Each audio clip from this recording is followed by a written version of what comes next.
Hello everyone, welcome to my channel. आज हम करेंगे चैप्टर 9 डेटा हैंडलिंग का एक्सरसाइज 9.1 से क्वेश्चन नंबर 1। तो चलिए शुरू करते हैं। क्वेश्चन 1 है, in a mathematics test the following marks were obtained by 40 students, arrange these marks in a table using tally marks. अब एक मैथ्स का टेस्ट हुआ क्लास में और 40 स्टूडेंट्स को इतने इतने मार्क्स मिले हैं। अब हमको दिख रहा है कि सारे ही मार्क्स जो हैं 1 से लेकर 9 तक है। ओके, और अब आपसे पूछा जा रहा है पहली बार, पहले तो ये जो डाटा गिवन है ना, डाटा मतलब क्या बताया था मैंने, डाटा मतलब कलेक्शन ऑफ नंबर्स। यहाँ पे सारे नंबर्स के कलेक्शन है, इनको आपको टैली मार्क्स में पहले इनको अरेंज करना है। फिर ये 2 क्वेश्चन दिए हुए हैं, उनको आपको आंसर देना है। ओके, तो हम पहले काम कर लेते हैं कि इसको हम टैली मार्क्स में अरेंज कर लेते हैं। तो कैसे अरेंज करेंगे, इसके लिए इस तरह से आपको एक टेबल बनाना पड़ेगा। टेबल में 3 कॉलम होंगे। पहला कॉलम होगा मार्क्स ऑब्टेन्ड, क्योंकि ये सारे जो डेटा गिवन है ये एक्चुअली मार्क्स ही तो है ना, तो ये मार्क्स ऑब्टेन्ड यहाँ पे आप लिख देंगे। फिर टैली मार्क्स, जैसे मैंने अपने इंट्रोडक्शन वाले वीडियो में बताया था कि टैली मार्क्स कैसे करते हैं, उसको भी आप लोग एक बार देख लीजिएगा। डिस्क्रिप्शन बॉक्स में लिंक रहेगा प्लेलिस्ट का, उसमें सब दिया है, आप उसको भी एक बार देख लेंगे। मैं फिर से दोबारा यहाँ बताऊँगी। एंड इस साइड होगा number of students. Number of students का मतलब है कितने बच्चों को क्या क्या नंबर मिले हैं। ओके, तो चलिए शुरू कर लेते हैं। तो मार्क्स ऑब्टेन्ड में ऐसे बच्चे जिनको सिर्फ 1 मार्क मिले हैं मैथ्स के टेस्ट में, वो कौन कौन है। आप अगर यहाँ से इस तरह से ढूंढना शुरू करेंगे तो यहाँ पे बहुत कंफ्यूजन हो जाएगा कि 1 मार्क कहाँ है, यहाँ है, और एक यहाँ है और एक यहाँ है, तो इस तरह से ढूंढना मुश्किल होता है। तो अच्छा क्या रहता है, टैली मार्क्स करते टाइम आप लोग 1 बाय 1 चले। इससे क्या होगा, कोई भी नंबर मिस नहीं होता। ओके, और सबसे बड़ी बात यह है कि ये सब क्वेश्चन जो है बहुत ही स्कोरिंग क्वेश्चंस हैं। पेपर में अगर आ गए तो आप लोगों को पूरे के पूरे मार्क्स मिल सकते हैं। तो उससे अच्छा है कि आप थोड़ा टाइम लगा के टैली कर ले, और हर क्वेश्चन के साथ आप देखेंगे 2-3 क्वेश्चन तो जुड़े रहते हैं, मतलब पेपर में ये एटलीस्ट 2, 3, 4 मार्क्स के क्वेश्चन रहते हैं। तो आप आराम से 1 बाय 1 टैली करिए। तो पहला नंबर है 8, है ना। तो 8 के सामने अब ये देखिए कैसे करेंगे आप लोग, जो नंबर लिखा है ना 8, उसको पहले आप सर्कल कर लीजिए और फिर इधर आइए कि टैली में यहाँ 8 लिखा है ना, तो उसके सामने अब 1 लगा दीजिए। 1 मतलब टैली का फर्स्ट पॉइंट हमने लगा दिया है सेट का, कि पहला मार्क हमने लगा दिया है कि एक बच्चे को मिल गया। दूसरा नंबर है हमारा 1। अब 1 के आगे भी आप इस तरह से 1 लगा दीजिए। तीसरा नंबर है 3। अब 3 के आगे भी आप ऐसे लगा दीजिए। फिर है 7 के सामने ऐसे लगाइए। मैं इस तरह 1 बाय 1 कर रही हूँ ताकि कोई भी नंबर छूटने ना पाए। आप लोग बच्चों, आप लोग यूजुअली करते क्या हो कि यहाँ 1 देखा तो यहाँ ढूंढ के कितने 1 है आप उतना ही टैली करके कर देते हैं। इससे कई बार लास्ट में आप जाके देखते हैं कि 1-2 नंबर छूट गए हैं। ओके, अब 6 कहाँ है, ये है 6, तो उसके सामने भी 1 लगा दीजिए और सर्कल ज़रूर करिए ताकि कोई नंबर छूटे ना। 5 2 बच्चे को मिला है, ये 2 बार 5 लगा के यहाँ पे 1, 2 कर लीजिए। ओके, 4 2 बच्चों को मिला है, 4 यहाँ पे भी 1, 2 कर लीजिए। 2, अब 2 को पहले सर्कल कीजिए और यहाँ लगाइए 1। ओके, फिर यहाँ 4 है, 4 को फिर और 1 लगाइए, यहाँ टैली कर दिया हमने 1। 9, अब 9 को आप लोग यहाँ पे 1 लगा दीजिए, 9 हो गया। ओके, अब 5 यहाँ लगाइए 5। 3 यहाँ पे कीजिए। 7 यहाँ पे लगाइए 1, ये 1। 6 यहाँ पे देखिए, पहले ही एक बच्चे को 6 मिला और एक बच्चे का हो गया। 5 फिर यहाँ 5 आ गया।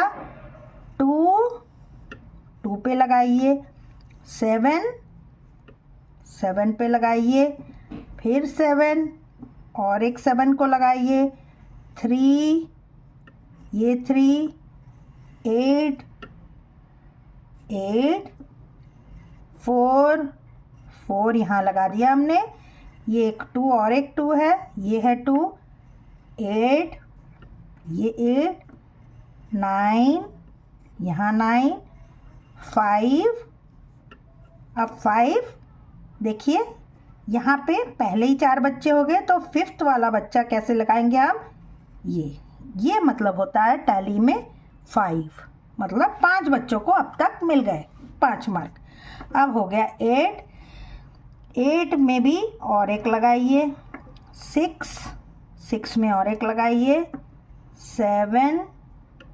7 में भी अब आप देखिए ये हो गया 5 बच्चों को 7 मिल गया।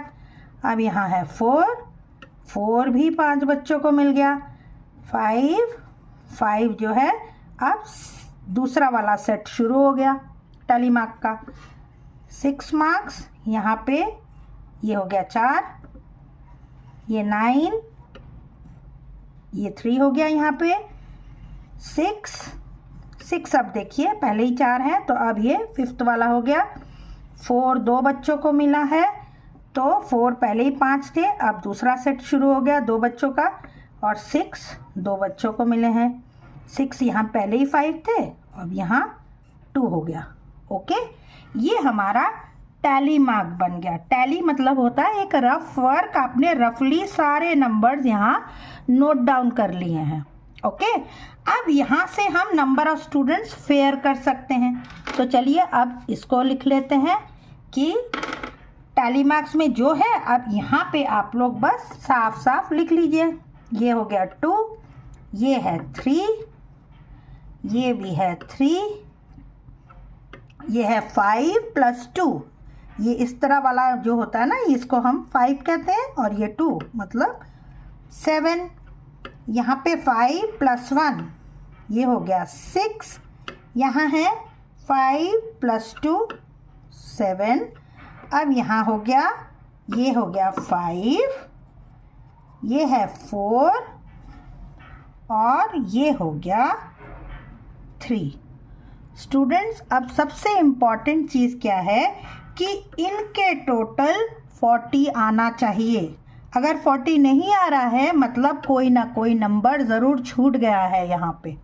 ओके, क्योंकि ये नंबर ऑफ स्टूडेंट्स है, नंबर ऑफ स्टूडेंट्स गिवन है कि इट इज़ 40, तो आपके ये जोड़ के 40 आना ही चाहिए। आप लोग जोड़ के देखिएगा, ये 40 ही आएगा। ओके, यहाँ पे आपको पता चल जाएगा कि आपने सही किया है कि नहीं। अब आप क्वेश्चन पे आ जाइए। क्वेश्चन 2 पार्ट में है। पहले तो आप टैली मार्क वाला जो टेबल है ना, ऐसे ही बनाएंगे। अब 2 पार्ट है क्वेश्चन के। Find how many students obtain marks equal to और मोर देन 7। या तो 7 के बराबर मार्क्स मिले हैं या 7 से ज़्यादा मार्क मिले हैं। मतलब किसी बच्चे को अगर 7 मिला है तो भी हम इंक्लूड करेंगे, 8 मिला है तो भी, और 9 मिला है तो भी। ओके, तो क्योंकि यहाँ ऑब्टेन मार्क्स इक्वल टू भी है ना, तो 7 कितने बच्चों को मार्क्स मिले हैं, 7 मार्क्स मिले हैं 5 बच्चों को, तो एक तो 5 हो गया, 5 + 8 कितने बच्चों को मिला है, 4 बच्चों को मिला है, और 9 कितने स्टूडेंट्स को मिला है, 3 स्टूडेंट्स को। तो पहले वाले का आंसर क्या हो जाएगा, 5 + 4 9, 9 + 3 12। तो 12 students obtain marks equal to और मोर देन 7। पहला पार्ट हो गया। सेकेंड पार्ट है how many students obtained marks below 4। अब स्टूडेंट्स आप लोग ध्यान देंगे, बिलो 4 है तो आप 4 वाले को नहीं लेंगे, 4 वाले को नहीं लेंगे क्योंकि ऐसे बच्चों के मार्क्स चाहिए जिनको 4 से कम मार्क्स मिले हैं। तो कौन से हैं वो बच्चे जिनको 4 से कम मार्क्स मिले, मतलब जिनको 1 मिला है, 2 मिला है या 3 मिला है, तो आप वो जोड़ के आप देख लेंगे। 1 वाले कितने हैं, 2 वाले कितने हैं, 3, और 3 मार्क्स वाले हैं 3, तो 3 + 3 6 + 2 8 स्टूडेंट्स ऐसे हैं जिनको 4 मार्क्स से कम मिला है। ओके, तो आई होप स्टूडेंट्स आपको ये वाला क्वेश्चन अच्छे से समझ में आया होगा। अगर आपको कुछ पूछना है तो आप कमेंट्स में ज़रूर पूछिए, और मेरे चैनल को सब्सक्राइब नहीं किया है तो चैनल को सब्सक्राइब कर लीजिए, लाइक कीजिए, शेयर कीजिए, और नेक्स्ट क्वेश्चन के लिए देखते रहिए मेरा चैनल। तब तक के लिए गुड बाय स्टूडेंट्स।